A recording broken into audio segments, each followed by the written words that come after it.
귀한 찬양 감사합니다. 어린이 주일이 확 느껴지는 아름다운 찬양이었습니다. 마지노선이라는 말을 아마 한 번쯤은 다 들어보셨을 겁니다. 절대로 무너져서는 안 될 최후의 방어선이라는 그런 의미로 많이 쓰이고 있는 말인데요. 실제로 이 마지노선은 프랑스에서 독일의 침공을 막기 위해 그 인접한 국경지대에 세웠던 방어선입니다. 선 하나 그어놓고 넘어오지 마세요 한 게 아니라요. 그 독일이 당시 그 가장 강력한 군사력을 가지고 있었던 나라이기 때문에 그들이 침공해 들어왔을 경우 겪게 될 엄청난 피해와 그런 아픔들을 막고자 절대로 넘어오지 못하게 강하게 지었어요. 드러나는 부분은 두꺼운 콘크리트로 다 무장을 했고요. 곳곳에 벙커를 만들어서 그 병사들이 그곳에서 안전하게 총을 쏘며 대응할 수 있도록 만들었습니다. 그리고 지하에는 터널로 거미줄처럼 연결을 해놔서 군수 물자가 쉽게 공급될 수 있도록 아주 완벽한 요새를 만들었습니다. 설립된 기간만 해도 9년이 걸렸고요. 1927년부터 1936년까지 9년이 걸렸고 들어간 비용이 그 당시 돈으로 프랑으로 200억 프랑. 200억 프랑이니까 우리나라 돈으로 환산하면 20조가 조금 넘는 그런 돈입니다. 어마어마한 금액, 엄청난 시간을 들여서 만들었고요. 그 모든 계획을 주도하고 이끌었던 그 당시의 국방장관인 앙드레 마지노라는 사람 이름을 따서 마지노 라인이다, 마지노 선이다 이렇게 이름을 지은 겁니다. 역사적으로 마지노 선이 무너진 적은 한 번도 없습니다. 절대 뚫리지 않았어요. 그런데 우리가 잘 아는 바와 같이 프랑스는 독일의 침공을 받았고 독일이 거의 세상을 지배할 정도로 이렇게 공격을 해왔습니다. 그럴 수 있었던 이유가 뭐냐면 프랑스는 독일이 넘어오지 못하도록 국경지대에 마지노선을 만들었지만 이 프랑스가 마지노선을 정면으로 뚫고 들어온 게 아니고요. 네덜란드와 벨기에를 거쳐서 그 프랑스 위쪽에 있는 산맥을 넘어서 들어왔습니다. 그래서 아주 그렇게 많은 돈과 시간을 들여서 세워놨던 방어선이 무용지물이 돼버린 그런 역사적인 사실이 있습니다. 요즘에는 프랑스에 여행을 가면 관광 상품으로 마지노선의 일부 구간을 보여준다고 합니다. 그래서 이렇게 지하는 어떻게 돼 있고 위에는 어떻게 돼 있고 이런 것들을 볼 수 있다고 하는데요. 이런 역사적인 교훈을 가지고 우리가 적용할 수 있는 부분이 있습니다. 뭐냐면 영적 전쟁과 같은 우리의 신앙생활에 있어서 절대로 무너지지 않을, 그리고 동시에 어떠한 상황에 처해도 유연하게 대처할 수 있는 그런 견고하고 지혜로운 신앙의 마지노선을 제대로 그어야 한다는 것이지요. 우리 신앙생활이 영적인 전쟁이기 때문에요. 이 전쟁에서 승리하기 위해서 방어선을 구축하고 그리고 반격할 수 있는 힘을 키우는 것은 필수 불가결한 일입니다. 어떻게 이런 신앙의 마지노선을 구축할 수 있을까? 가장 먼저 우리가 해야 할 일은 뭐냐면 우리가 처해 있는 이 영적 전쟁의 현장이 어떠한 것인지 정확하게 파악하는 일입니다. 우리가 읽었던 본문인 여호수아 24장은 여호수아가 이제 가나안 땅에 들어가 살게 될 이스라엘 백성들에게 마지막으로 해주는 설교입니다. 애굽 시대가 끝났고 광야 시대가 끝났고 가나안 전쟁 시기가 끝났습니다. 그리고 이제 가나안 땅에 들어가 살기만 하면 됩니다. 그들에게 여호수아가 혼신을 다해 설교를 하는 거예요. 이제 이렇게 살아야 한다라고. 그런데 그렇게 설교를 하며 설교를 마무리할 즈음에 24장 23절을 보면 여호수아가 이런 말을 합니다. 여호수아가 이르되 그러면 이제 너희 중에 있는 이방 신들을 치워버리고 너희의 마음을 이스라엘의 하나님 여호와께로 향하라 하니. 너희 중에 있는 이방 신들을 치워버리고, 지금 이 설교를 듣고 있는 이스라엘 백성들, 이제 가나안 전쟁을 마치고 가나안 땅에서 살아야 할 바로 그 시대의 그 사람들이 무엇을 가지고 있다고요? 이방 신들을 벌써 가지고 있는 거예요. 여호수아는 지금 이스라엘 백성들이 어떤 삶을 살고 있는지를 정확하게 보았습니다. 애굽에서 살던 이스라엘 백성들은 애굽의 신을 섬겼습니다. 우리가 잘 아는 금송아지 사건 있죠? 모세가 시내산에 올라가 율법을 받는데 40일 동안 산에서 내려오지 않으니까 백성들이 금을 모아서 신상을 만들었는데 그것이 송아지 모양이었습니다. 왜 송아지 모양이었을까요? 애굽에서 종살이를 하던 이스라엘 백성들이 힘세고 능력 있는 신으로 섬겼던 것이 소신이었기 때문입니다. 그들은 애굽에서 그냥 살았던 게 아니에요.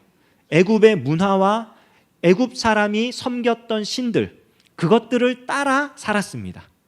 그들 속에 애굽의 신이 곧 우리 신이다라고 하는 이상한 신앙이 있었던 거예요. 애굽은 모든 자연 만물을 신으로 생각하는 나라입니다. 그럴 수밖에 없는 것이 애굽이라는 나라, 이집트라는 이 나라는요, 나일강의 축복을 받은 나라라고 불립니다. 나일강이 1년에 한 번씩, 지금은 안 그럽니다. 그러나 이 시대에 댐이 없고 그런 어떤 관계시설이 잘 돼 있지 않은 이때는 1년에 한 번씩 나일강이 범람을 하면 전 국토에, 이집트 국토의 3분의 2 정도를 물에 잠기게 합니다. 재앙 아니냐라고 하겠지만 재앙이 아니라요, 그렇게 물이 나라 전체를 거의 1년의 기간에 걸쳐 강 상류에서부터 하류에까지 이렇게 점차적으로 덮어나갑니다. 그러면 물이 훑고 지나간 그 자리는요, 1년 내내 풍요로운 땅이 돼요. 거기서 뭘 뿌려도 곡식이 잘 나고 뭘 해도 잘 됩니다. 그런 자연의 풍요로움을 가지고 부강하게 살았던 나라이기 때문에 애굽은 자연 현상이 전부 신이었어요. 그래서 출애굽 당시에 하나님께서 내린 10가지 재앙을 보면은 전부 다 애굽의 자연을 치시는 재앙입니다. 마지막 9번째, 10번째만 태양신 라와 그 라의 아들이라고 불리는 파라오 첫 장자를 죽이는 그런 심판이었고요. 나머지 다 자연신을 다 심판하시는 내용입니다. 애굽은 자연을 섬겼어요. 이스라엘 백성들 역시 그 애굽의 문화 아래서 자연을 섬기며 살았습니다. 가나안은 애굽과 전혀 다른 땅입니다. 그 땅은 풍요롭지 않아요.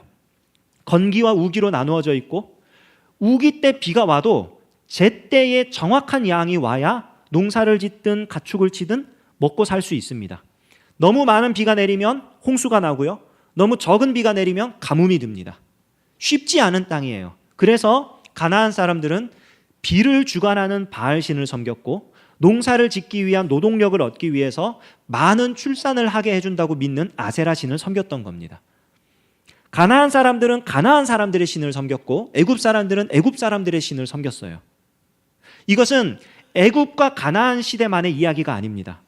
로마서 12장 2절을 보면 이런 말씀이 있습니다. 같이 읽어보겠습니다. 시작. 너희는 이 세대를 본받지 말고 오직 마음을 새롭게 함으로 변화를 받아 하나님의 선하시고 기뻐하시고 온전하신 뜻이 무엇인지 분별하도록 하라. 너희는 이 세대를 본받지 말고, 여기 이 세대라는 것은 이 시대를 장악하고 있는 영적인 흐름입니다. 시대적인 흐름이에요. 여러분, 이거는 절대로 무시할 수 없는 것입니다. 이 시대의 흐름이 있어요. 사상의 흐름이 있습니다. 그런데 문제는 뭐냐면은 이 시대의 흐름 속에 숨어서 하나님을 대적하고 하나님 없이 살아가라고 하는 영적인 공격이 있다는 거예요. 그래서 이 세대를 본받지 말라는 것입니다. 이 시대 자체를 거부하라는 것이 아니에요. 이 시대 속에 숨어 있는 하나님을 대적하는 사상을 거부해라, 이것입니다. 애굽에서 자연신들을 섬기고 가나안에서 바알과 아세라를 섬기고, 이것은 그들이 그 시대의 문화에 녹아 살면서 그 시대 속에 있었던 하나님을 대적하는 이런 영적인 세력들의 실체를 파악하지 못하고 넘어가 버린 것입니다. 여호수아가 너희 중에 있는 이방 신들을 제하여 버리고 오직 여호와만 섬기라 했던 이유는 그들이 이미 벌써 그 시대의 유행 속에서 하나님을 대적하는 그 흐름에 넘어가 있었기 때문이에요. 그게 바로 영적 전쟁의 현장입니다. 우리는 스마트 시대를 살고 있습니다. 스마트 시대가 나쁘다고 말할 수 없어요. 굉장히 모든 것들이 빠르게 처리가 되고 아주 편리하게 살아가는 시대입니다. 그러나 이 시대 속에도 분명히 하나님을 대적하는 흐름은 있습니다. 우리가 거부해야 할 것은 이 시대가 아니라 그 시대 속에 있는 하나님을 대적하는 사상이에요. 그러면 이걸 어떻게 알 수 있느냐? 어렵잖아요. 이걸 알기 위해 우리에게 필요한 게 무엇이냐? 정확한 말씀의 기준입니다. 하나님의 말씀이 무엇을 명령하시는지, 하나님께서 우리에게 어떤 일을 이루시는지를 정확하게 파악하고 있어야 지금 일어나고 있는 이 일이, 지금 내가 겪고 있는 이 일이 하나님으로부터 멀어지는 일인지 하나님께로 가까워지는 일인지를 파악할 수 있는 것입니다. 이를 위해서 여호수아가 설교를 하는 거예요. 그런데 그냥 단순히 말로만 설교하는 것이 아니고요, 여호수아가 아주 지혜롭게 이 백성들에게 하나님의 말씀을 붙들고 살도록 유도합니다. 24장 1절을 보면요, 여호수아가 이렇게 합니다. 함께 읽겠습니다. 여호수아가 이스라엘 모든 지파를 세겜에 모으고 이스라엘 장로들과 그들의 수령들과 재판장들과 관리들을 부르매 그들이 하나님 앞에 나와 선지라. 여호수아가 백성들을 어디로 불러 모으냐면 세겜으로 불러 모아요. 이 세겜은 이스라엘 역사에 있어서 굉장히 중요한 땅입니다. 이스라엘 사람들이 자기들의 조상이라고 믿고 따르는 아브라함, 하나님께서 아브라함을 갈대아 우르에서 불러서 가나안 땅으로 보내실 때 아브라함이 하나님의 말씀을 듣고 그 말씀에 순종해 들어가서 가나안 땅에 도착한 그 지역이 어디냐? 세겜입니다. 이스라엘 12지파의 조상이 되는 야곱이 형의 축복을 가로챈 다음에 형의 눈을 피해 도망갔다가 그리고 돌아옵니다. 밧단 아람에서부터 다시 돌아와서 우리가 잘 아는 야복강 사건을 통해 하나님의 은혜를 경험하고 에서와 화해하고 가나안 땅에 무사히 들어옵니다. 그곳이 세겜이에요. 거기에 그가 장막을 치고 제단을 쌓고 그리고 엘 엘로헤 이스라엘이라고 부릅니다. 하나님, 이스라엘의 하나님. 그렇게 야곱이 밭을 사고 제단을 쌓고 그걸로 끝나는 게 아니고요, 이 세겜에서 또 어떤 일이 일어나느냐? 매우 안 좋은 일이 일어나는데요, 야곱의 딸이 그 땅 추장의 아들로부터 나쁜 일을 당해요. 그리고 그것이 계기가 되어서 야곱이 그 땅을 떠나게 됩니다. 베델로 올라가서 신앙을 회복하게 되는데요, 베델로 올라가기 전에 어떤 일을 하느냐? 그와 그의 가족들이 가지고 있는, 그의 식솔들이 가지고 있는 모든 우상들과 모든 귀고리들을 다 모아가지고 세겜에 있는 상수리 나무 아래 묻어버리고 베델로 떠납니다. 영적인 도약의 출발지가 되는 거죠. 세겜은 그런 곳입니다. 그리고 아브라함과 야곱에 대한 것만이 아니고요, 지금 이스라엘 백성들이 생생하게 기억하고 있는 일도 여기서 일어났습니다. 여호수아가 가나안 전쟁을 시작하면서 이스라엘 백성들을 불러 모아서 모세가 가르쳐준 대로, 모세가 말씀한 대로 그리심산에서 축복을 선포하고 에발산에서 저주를 선포하고 했던 그 장소가 바로 세겜입니다. 언약을 갱신한 곳이지요. 세겜은 이스라엘 백성들에게 있어서 하나님의 부르심이 있었던 곳, 하나님의 회복이 있었던 곳, 하나님의 언약이 갱신된 곳입니다. 하나님께서 약속하신 바가 한치도 틀리지 않고 이루어진 곳이 바로 세겜입니다. 거기에서 여호수아가 백성들에게 하나님의 말씀을 들려주는 거예요.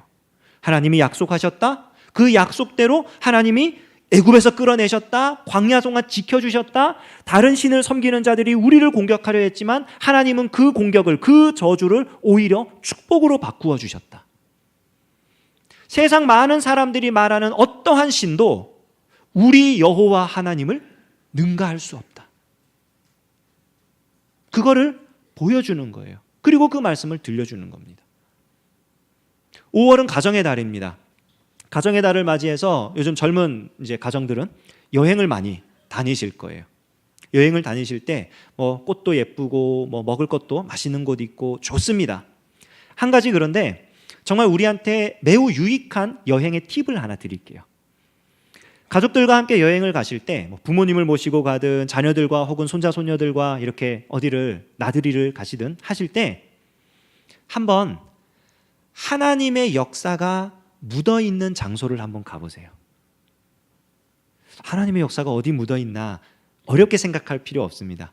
내가 처음 신앙생활 시작했던 교회, 우리 자라왔던 곳, 고향에 있는 작은 교회, 그런데 가면 자녀들이 혹은 손자들이, 손녀들이 물어볼 겁니다. 이런데 왜 왔어? 아무것도 없는데. 그러면 얘기해 주는 거죠. 여기서 예수님 처음 만났어. 내가 어릴 때는 여기에 산골이었는데 여기 전도사님이, 선교사님이 다니면서 복음을 전했어. 처음 신앙생활 시작할 때 여기 이 작은 교육관에 모여서 재미있는 활동을 하고 그러면서 신앙생활을 시작했어. 거기에 하나님의 역사가 묻어 있습니다. 보여주는 거예요. 우리의 자녀들에게, 손자, 손녀들에게 하나님이 이렇게 일하셨다 보여주는 겁니다. 나는 고향이 서울이고 혹은 나는 북쪽이라서 데리고 갈 수도 없고. 그렇다면 우리나라에 하나님의 역사가 남아있는 유적지가 엄청 많습니다. 서울의 합정역을 가면요, 6호선 타고 한 번에 갈 수 있습니다. 합정역을 가면 양화진이라는 곳이 있어요. 거기에 선교사님들의 묘지가 있습니다. 우리가 잘 아는 언더우드 선교사님, 아주 대표적인데요. 그분의 그 묘는 3대가 거기 다 있어요. 다른 선교사님들도 굉장히 많고요. 어느 구역을 가면은 거기는 전부 다 태어나서 한 달 이내에 죽은 아기들만 묻혀 있는 무덤이 있습니다. 그분들이 다 외국인들이에요. 우리나라에 복음 전하러 들어왔다가 풍토병에 걸려서 혹은 나쁜 일을 당하고 혹은 사고로 그렇게 순교하신 분들, 혹은 사역을 다 마치고 나이가 들어서 본국에 가서 돌아가셨는데 내 무덤은 한국에 만들어달라, 이래서 그쪽에 무덤이 생긴 그런 분들도 있어요. 그 역사를 보여줄 수 있습니다. 이야기를 들려줄 수 있습니다. 묘지에 가는 건, 가족들과 함께 묘지에 가는 건 좀 그렇다면 대학교를 가십시오. 숭실대학교라는 학교가 있습니다. 우리나라 최초의 대학교인데요. 지금은 상도동에 있어요. 상도역에 딱 내리면은 숭실대 정문이 나오는데요. 정문으로 들어가서 바로 오른편을 보시면 거기에 한경직 기념관이라는 건물이 하나 있습니다. 한경직 목사님에 대한 이야기가 거기에 다 들어있고요. 그와 더불어서 한국 기독교 역사 박물관이 그 건물 안에 같이 있어요. 우리나라의 기독교가 어떻게 시작되었고 역사 속에서 한국 기독교가 어떤 역할들을 했는지가 그 안에 설명이 잘 되어 있습니다. 그런 곳에 가서 보셔도 됩니다. 조금 더 멀리 강화도 지역을 가게 되면 강화도에는 감리교의 유적지들이 굉장히 많습니다. 그쪽에 있는 거의 대부분의 교회는 감리교단 교회들이에요. 감리교 선교사님들이 그쪽으로 들어와서 거기서 사역을 많이 하셨거든요. 어느 교회를 들어가서 물어봐도 감리교 선교사님들 얘기를 다 들을 수 있습니다. 천안에 매봉교회라고 있습니다. 그 교회를 가면은 유관순 열사 이야기가 있어요.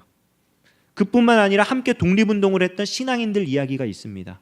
어떻게 그 지역에서 만세운동이 일어났고 신앙인들이 어떻게 우리나라의 독립을 위해 활동했는지 들을 수 있습니다. 대구에 가면 동산의료원이 있습니다. 부산에 가면 장기려 기념관이 있습니다. 여수에 애양원이 있습니다. 목포에 또 여러 가지 공생원이 있습니다. 신안에 중동리교회 문준경 전도사님이라고 여전도사님이신데 순교하신 분이에요. 그분이 사역했던 교회 현장이 있습니다. 또 전 교인이 다 순교했다고 알려진 우리 영광의 염산교회. 더 멀리 가자면 제주도, 너무 좋은 곳이죠. 거기 가면 우리나라 최초의 선교사 이기풍 선교사님 기념관이 있습니다. 우리나라에 곳곳에 하나님의 역사가 묻어 있습니다. 보기 좋고 즐기기 좋은 금수강산만 있는 게 아니고요. 곳곳에 하나님의 손길이, 하나님이 하신 은혜의 역사들이 묻어 있어요. 이런 거 함께 보십시오.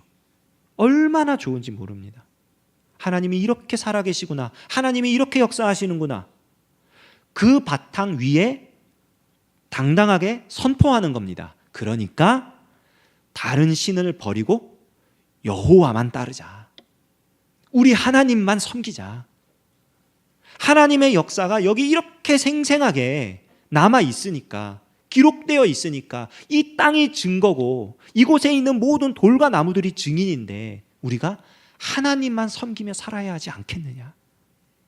하나님의 말씀을 그렇게 만든 거예요. 생생한 역사적 경험으로, 그리고 담대한 선포로 우리 자신이 그렇게 말씀을 받고 우리의 자녀들에게, 우리의 손자 손녀들에게 말씀을 전하는 것입니다.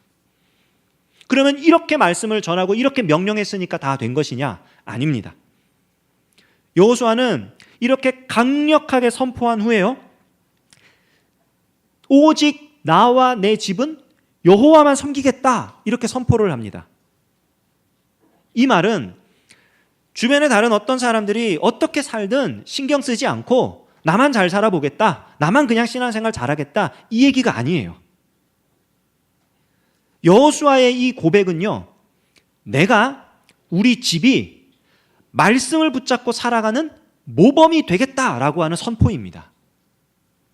신명기 6장 4절에서 9절에는요, 정말 유명한 쉐마 구문이라고 불리는 하나님의 명령이 적혀 있습니다. 같이 읽어보겠습니다. 이스라엘아 들으라. 우리 하나님 여호와는 오직 유일한 여호와이시니 너는 마음을 다하고 뜻을 다하고 힘을 다하여 내 하나님 여호와를 사랑하라. 오늘 내가 내게 명하는 이 말씀을 너는 마음에 새기고 부지런히 가르치며 집에 앉았을 때이든지 길을 갈 때이든지 누워있을 때이든지 말씀을 강론할 것이며 너는 또 그것을 내 손목에 매어 기호를 삼으며 내 미간에 붙여 표로 삼고 또 내 집 문설주와 바깥 문에 기록할지니라. 아멘. 이 말씀에 보면 말씀을 가르치는 주체는 부모가 되어야 한다고 분명히 명시되어 있습니다. 내 자녀에게 부지런히 가르치며, 말씀을 배워야 할 대상은 자녀라고 말하고 있습니다. 즉, 가정에서 말씀을 가르치고 말씀을 배우는 일이 일어나야 한다는 거예요. 하나님의 명령입니다. 이 말씀을 받아서 기록한 모세에게 모세야 이스라엘 백성들에게 말씀을 가르쳐라 하지 않으셨습니다. 백성들에게 말해라, 너희의 자녀에게 부지런히 말씀을 가르치도록. 이 말씀을 받는 모든 하나님의 백성들은 그 하나님의 백성 가운데 가정을 이루고 있는 가장이라면 자녀들에게 말씀을 가르칠 의무와 책임이 있다는 거예요. 그거는 우리가 절대 포기해서는 안 됩니다. 이 말씀을 들을 때 우리는 마음속에 부담과 함께 굉장히 답답함을 느낄 겁니다. 어떻게 가르치라는 말입니까? 내가 말씀을 알지도 못하고 신학을 배우지도 않았고 기도도 잘 못하는데 우리 자녀들에게 어떻게 말씀을 가르칩니까? 말도 안 되는 얘기 하지 마십시오. 그런데요, 여기 말씀을 가르쳐라, 말씀을 강론해라, 이 말이요, 히브리어 원어로 보면은 쉼 없이 중얼중얼거리며 계속 말하라는 거예요. 그러니까 어려운 지식을 풀어서 아주 잘 가르쳐라, 그 말이 아닙니다. 내가 알고 있는 하나님의 말씀을 끊임없이 전해주라는 거예요. 시도하라는 거예요. 계속해서. 우리나라에 그 기독교 세계관 교육을 하고 있는 CTC라는 단체가 있어요. 크리스천 띵킹 센터라고, 그 기독교 세계관 교육을 하고 이게 생각 훈련을 하고 하는 곳인데, 거기 소장으로 계시는 유경상 대표님이 그런 얘기를 한 적이 있어요. 자기의 자녀들을 아침에 깨울 때, 우리는 보통 이제 학교 다니는 자녀들 깨울 때 그러잖아요. 시간 됐어, 학교 가야 돼, 아직도 자냐, 뭐 등등, 밥 먹어라, 이렇게 깨우잖아요. 근데 그분은 애들을 깨울 때 어떻게든 하나님 생각을 한 번이라도 하게 하려고 노력한다 그러더라고요. 예를 들자면 창문을 열고 이렇게 바람을 탁, 창문을 열고 햇살을 들어오게 하면서 오늘도 하나님이 약속하신 대로 새로운 해가 떴네, 이제 일어나야 할 시간이야. 그럼 애들 반응은 똑같죠. 아무리 멋있게 말해도 아 싫어 그러고, 하나님 왜 해를 또 줘가지고 이러면서 막 이제 힘들어하죠.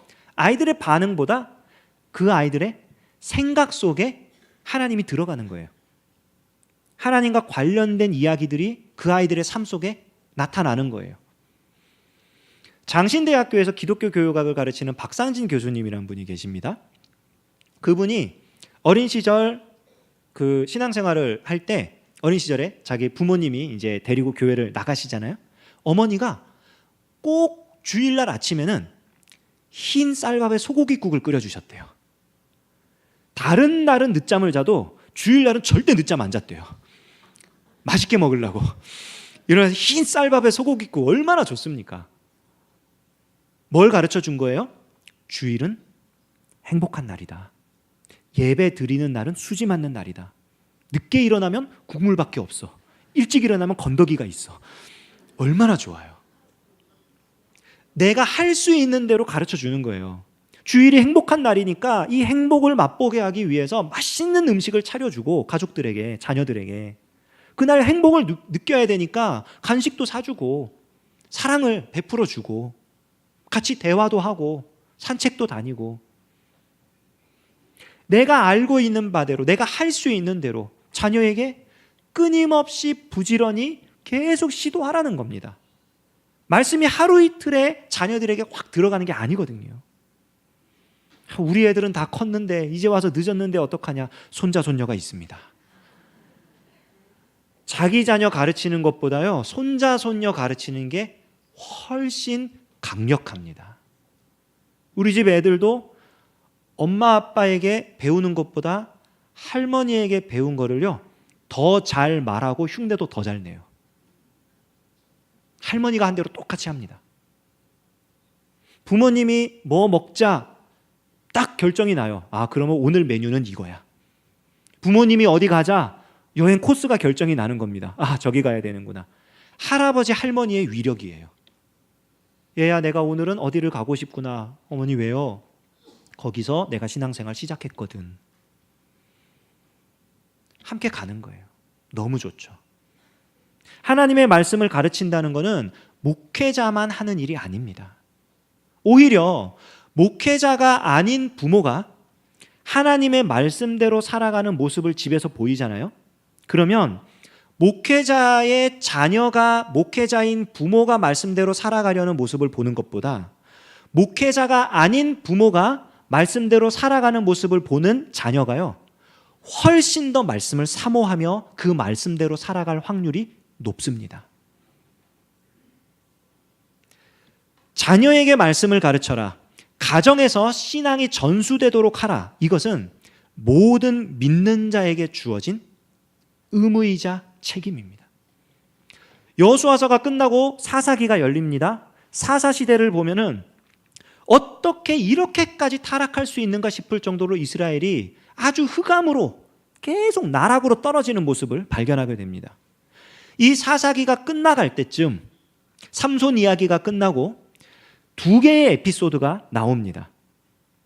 하나의 에피소드는 단 지파가 원래 주어졌던 기업, 그 지역을 버리고 자기네가 살기 편해 보이는 곳으로 기업을 옮기는 이야기가 나오고요. 그 다음 이야기는 베냐민 지파가 악을 행함으로 인하여 그 지파가 거의 몰살을 당하는 그런 이야기가 나옵니다. 12개 지파 중에 두 지파에 구멍이 나버린 거예요. 두 지파가 사라져버린 겁니다. 그러니 제대로 기능을 할 수가 없죠. 그 땅을 지킬 수가 없죠. 그런데 단 지파 이야기와 베냐민 지파 이야기가 나올 때 그 지파들이 두 지파가 사라지는 그 치명적인 이야기가 나올 때 그 두 이야기의 시작은 전부 다 한 집에서 시작돼요. 미가라고 하는 사람 집에서 자기 마음대로 자녀를 가르치는 한 사람의 이야기가 나오고요. 거기에 동조한 한 레위인의 이야기가 나오고요. 그리고 단 지파의 이야기가 나옵니다. 베냐민 지파의 이야기에서는요, 자기가 원래 지켜야 할 가정을 제대로 지키지 않고 첩을 만들어서 스스로 문제를 일으킨 레위인의 이야기가 나옵니다. 한 가정이 무너질 때 한 지파가 사라져 버린다는 것을 명확하게 보여주는 겁니다. 가정에서 말씀을 가르치는 일은 절대 포기하거나 양도해서는 안 됩니다.